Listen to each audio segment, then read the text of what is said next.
بسم اللہ الرحمن الرحیم۔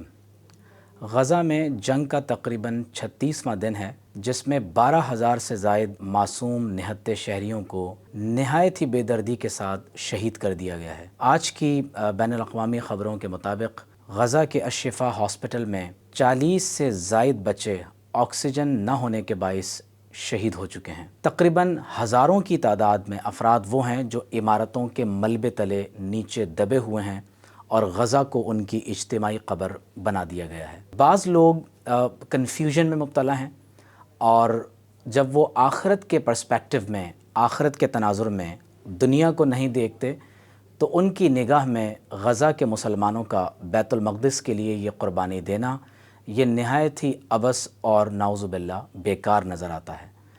جبکہ قرآن مجید میں اللہ تبارک و تعالی نے سورہ آل عمران میں غزوہ احد کے تناظر میں ارشاد فرمایا وَمَا أَصَابَكُمْ يَوْمَ الْتَقَى الْجَمْعَانِ فَبِإِذْنِ اللَّهِ، فرمایا جو تکلیف تمہیں اس دن پہنچی جس دن دو گروہوں کا آپس میں میدان جنگ میں مقابلہ ہوا، فَبِإِذْنِ اللَّهِ، تو یہ اللہ کے اذن سے ہوا، وَلِيَعْلَمَ الْمُؤْمِنِينَ، اور یہ اللہ کے اذن سے مارکہ اس لیے پیش آیا کہ اللہ تبارک و تعالی ایمان والوں کے ایمان کو واضح فرما دے، وَلِيَعْلَمَ الَّذِينَ نَافَقُوا، اور ان لوگوں کو بھی واضح فرما دے جن کے دلوں میں نفاق ہے۔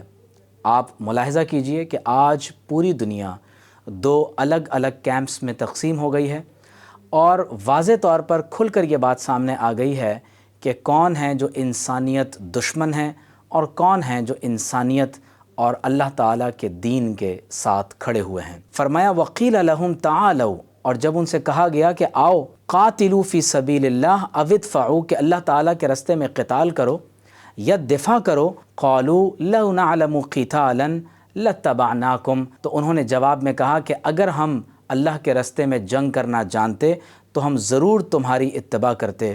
فرمایا ہم للکفر یومئذ اقرب منہم للایمان، فرمایا وہ ایمان کے مقابلے میں اس دن کفر کے زیادہ قریب کھڑے ہوئے تھے۔ یقولون بافواہہم ما لیس فی قلوبہم، فرمایا کہ وہ اپنی زبان سے جو کہہ رہے ہیں وہ ان کے دلوں میں نہیں ہے۔ واللہ اعلم بما یکتمون، اور جو کچھ انہوں نے چھپایا ہوا ہے اللہ تعالیٰ اسے بخوبی جانتا ہے۔ فرمایا الذین قالوا لاخوانہم، جنہوں نے اپنے بھائیوں سے کہا، وقعدوا، اور وہ اپنے گھروں میں بیٹھے ہوئے تھے، لو اطاعونا ما قتلوا، کہ اگر یہ ہماری اطاعت کر لیتے، میدان جنگ میں نہ اترتے اور ان اسرائیلی فوجوں پر حملہ آور نہ ہوتے۔ آج لوگ اسی طرح کی باتیں کر رہے ہیں کہ ما قتلوا، انہیں شہید نہیں کیا جاتا۔ قل، اللہ فرماتا ہے کہ یا رسول اللہ صلی اللہ علیہ وآلہ وسلم آپ فرما دیجئے فَادْرَؤُوا عَنْ أَنفُسِكُمُ الْمَوْتِ، تو تم اپنے آپ سے موت کو دور کر کے دکھاؤ، ان کنتم صادقین، اگر تم سچے ہو۔ یہ لوگ جو اپنی جانوں کا نذرانہ بیت المقدس کے لیے پیش کر رہے ہیں، اپنی زمین کے لیے، اپنی عزت اور آبرو کے دفاع کے لیے یہود کے مقابلے میں برسر پیکار ہیں۔ فرمایا وَلَا تَحْسَبَنَّ الَّذِينَ قُتِلُوا فِي سَبِيلِ اللَّهِ أَمْوَاتًا، فرمایا وہ لوگ جنہوں نے اللہ کے راستے میں اپنی جانوں کا نذرانہ پیش کیا ہے انہیں ہرگز ہرگز مردہ گمان بھی مت کرنا، بل احیاء عند ربہم یرزقون، بلکہ وہ زندہ ہیں اور انہیں اپنے رب کی بارگاہ میں رزق دیا جاتا ہے۔ فرحین بما آتاہم اللہ من فضلہ، فرمایا کہ اللہ نے اپنے فضل سے انہیں جو کچھ عطا فرمایا وہ اس پر بہت خوش ہیں۔ وَيَسْتَبْشِرُونَ بِالَّذِينَ لَمْ يَلْحَقُوا بِهِمْ مِنْ خَلْفِهِمْ، اور وہ لوگ جو ابھی تک جام شہادت نوش کر کے ان کے ساتھ آ کر نہیں ملے، وہ انہیں بشارت دیتے ہیں۔ بشارت کیا ہے؟ اللہ خوف علیہم ولا ہم یحزنون، کہ نہ ان پر کوئی خوف ہوگا اور نہ وہ غمزدہ ہوں گے۔ یہ بشارت ہے ان لوگوں کے لیے جو اللہ تعالیٰ کے راستے میں اپنی جانوں کا نذرانہ پیش کر رہے ہیں۔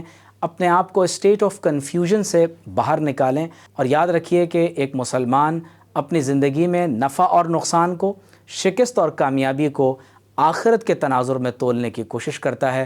اللہ تبارک و تعالی اہل فلسطین کی اس قربانی کا اجر ان کو دنیا اور آخرت میں عطا فرمائے، اور انشاءاللہ ان کا یہ خون رائے گاں نہیں جائے گا۔